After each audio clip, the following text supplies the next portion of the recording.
Author में जिस भी न्यूज चैनल के कमेंट सेक्शन पे जाता हूँ सब में मुसलमानों को गाली पड़ रहा है।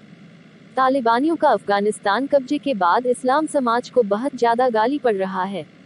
ऑथर अब तो कमेंट सेक्शन में लोगों ने इस्लाम को एक कैंसर का नाम देते हैं और कुरान को वायरस का नाम। क्या सच में ये कुरान एक वायरस है?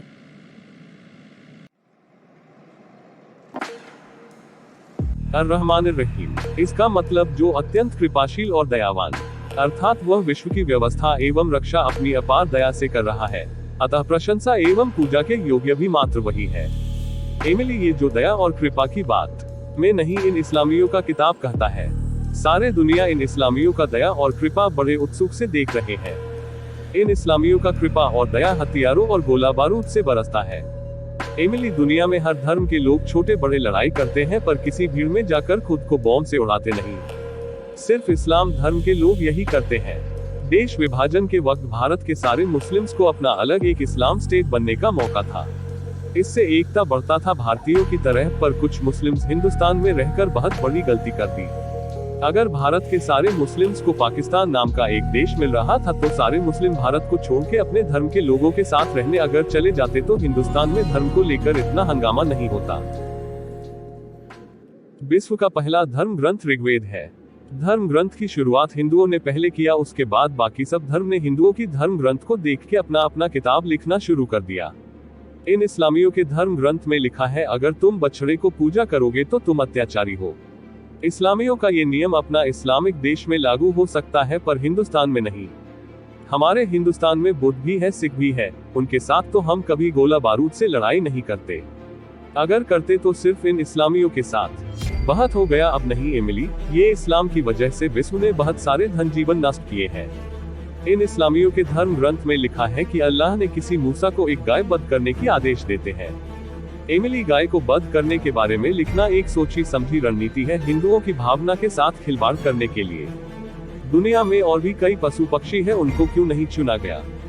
इन इस्लामियों को अच्छी तरह से पता था गाय को हिंदुओं ने देवता का रूप मानते हैं। अगर इनके अल्लाह सही में इस धरती का रक्षक होते तो एक बेजुबान जीव को वध करने के लिए कभी नहीं कहते। एमिली, हिंदू धर्म के ग्रंथ को देख के इस्लाम ने कुरान नाम का अपना एक धर्म ग्रंथ बनाया और फिर उस किताब में ये लिख दिया कि अल्लाह के सिवाय और कोई पूजनीय नहीं।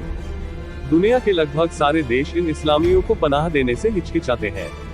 सारे दुनिया में इस्लाम धर्म का अगर कोई पहचान है वो है आतंकवाद। एमिली, गीता और कुरान में सबसे बड़ा फर्क ये है कि गीता में कभी भी दूसरे धर्म ग्रंथ के बारे में भला बुरा कुछ नहीं लिखा है, पर कुरान ने हमेशा दूसरे ग्रंथ को गाली दिया है। गीता और कुरान में फर्क यह है कि गीता लड़ने के लिए तब कहता है जब तुम अधर्म करते हो, पर कुरान यह कहता है जब तुम गैर मुसलमान को देखो तो उनके गर्दन पे वार करो। गीता ने अपने किसी भी अध्याय या पन्ने पे कभी खुद का प्रचार नहीं किया, सिर्फ धर्म अधर्म के बारे में कहा, पर कुरान ने खुद अपना प्रचार कुरान में ही कर दिया। एमिली, हिंदू धर्म में ऐसा कोई भगवान नहीं जो अपना प्रचार स्वयं खुद करते हैं, पर कुरान ने खुद का प्रचार खुद ही कर दिया। कुरान में ये भी लिखा है कि तब तक लड़ो जब तक सारे धर्म इस्लाम न हो जाए। सारे मजहब केवल अल्लाह के नाम पे हो। उन लोगों से लड़ो जो अल्लाह को नहीं मानते और जो सच्चाई का मजहब इस्लाम नहीं अपनाते, उनसे लड़ो जब तक वो अपमान महसूस न करे। कुरान में ये भी लिखा है कि जो लोग अल्लाह की पूजा नहीं करते वे सबसे बड़ी गंदगी है, सभी प्राणियों में सबसे खराब। जिस हिंदुस्तान ने इन इस्लामियों को भाईचारा में सब धर्मों के साथ रहने दिया, उसी इस्लाम का कुरान ये कहता है आप मुसलमानों को कभी भी गैर मुसलमानों को दोस्त या मददगार नहीं लेना चाहिए। जिस हिंदुस्तान ने इस्लाम को अपना लोकतंत्र में जगह दिया, उसी इस्लाम का कुरान कहता है कि गैर मुसलमान अशुद्ध है और जब तुम गैर मुसलमानों से मिलो उनकी गर्दन पे वार करो, उनकी हड्डियों की हर एक जोड़ पर वार करते रहना। एमिली, गीता और कुरान में जमीन आसमान का फर्क है। गीता का भगवान वस्त्र हरण के समय नारी को वस्त्र देने के लिए उनके सामने आते हैं, जबकि इस्लाम का अल्लाह हलाल करने के लिए कुरान की आयतों को नीचे भेजते हैं। जो कुरान हलाला जैसे गंदे काम करने के लिए कह सकता है, उस कुरान का लेखक कोई अल्लाह नहीं हो सकता। हिंदू धर्म ग्रंथ को देखकर हिंसा और क्रोध से कुरान को खुद ये मुसलमानों ने लिखा है। मैंने कुछ दिन पहले देखा था जाकिर नाइक नाम का आदमी जो मुसलमानों को लेकर सभा में भाषण देता था। उसको अब मुसलमानों ने ये कहकर गाली देते हैं कि जाकिर नाइक बहुत घमंड आदमी है। हाँ एमिली, जाकिर नाइक के फॉलोअर्स ये कहते हैं कि जाकिर नाइक ने हमको मीठी खीर तो दिया, पर टॉयलेट के लोटे में। एमिली असल में इस्लाम का सब खेल हिंदुओं से प्रेरित है और इस्लाम खुद की गुंथी में उलझते रहते हैं। अब तो सोशल मीडिया भी कुरान को कैंसर, जहर, वायरस के नाम से पुकारते हैं। क्या ये कुरान ऐसे ही वायरस फैलाता रहेगा? जिस दिन दुनिया की सारे मुसलमान अपना इस्लाम धर्म छोड़ के बाकी किसी भी धर्म को अपना ले, उसी दिन से दुनिया में आतंकवाद का विनाश होगा, लोग शांति से जिएंगे। क्या गाय को राष्ट्रीय पशु घोषित करना सही होगा? अगर भारत में रहने वाले मुस्लिम ऐसे ही हिंदू धर्म के देवा देवियों के साथ छेड़छाड़ करेंगे तो भारत सरकार को ये कदम उठाना चाहिए। ये कदम अगर पहले की होती तो ये मुस्लिम्स ने हिंदू देवा देवियों के साथ ऐसे अत्याचार नहीं करते। सरकार ने भारत का कुछ शहर का नाम बदल रहे हैं, क्या ये सही कदम है? एमिली, ये इस्लाम सिर्फ हिंदुस्तान में नहीं सारे दुनिया में आतंक मचा रहा है। अगर ये इस्लाम ऐसे ही आतंक मचाता रहा तो देखना इनके नाम के साथ साथ इनके धर्म भी मिटता जाएगा और ये इस्लाम का नामो निशान मिट जाएगा।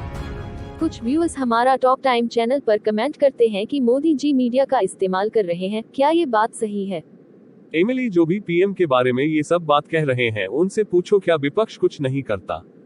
तुम्हें पता नहीं? एमिली, राकेश टिकैत नाम का किसान नेता आंदोलन के नाम पर अपना रैली में अल्लाहू अकबर का नारा लगाता है। हमारे देश की कृषि क्षेत्र में और भी बहुत विकास की जरूरत है, ये बात सबको पता है। इसका ये मतलब नहीं कि किसान नेता विपक्ष के साथ मिलकर आंदोलन के नाम पर अल्लाहू अकबर का नारा लगाए। और एक बात, ये जो किसान आंदोलन चल रहा है ना, यही तो है विपक्ष का राजनीति। एमिली, सच तो ये है कि विपक्ष और किसान नेता के बीच ये भी फैसला हुई कि जब तक विपक्ष दल को सत्ता नहीं मिलता तब तक किसान आंदोलन चलता रहेगा।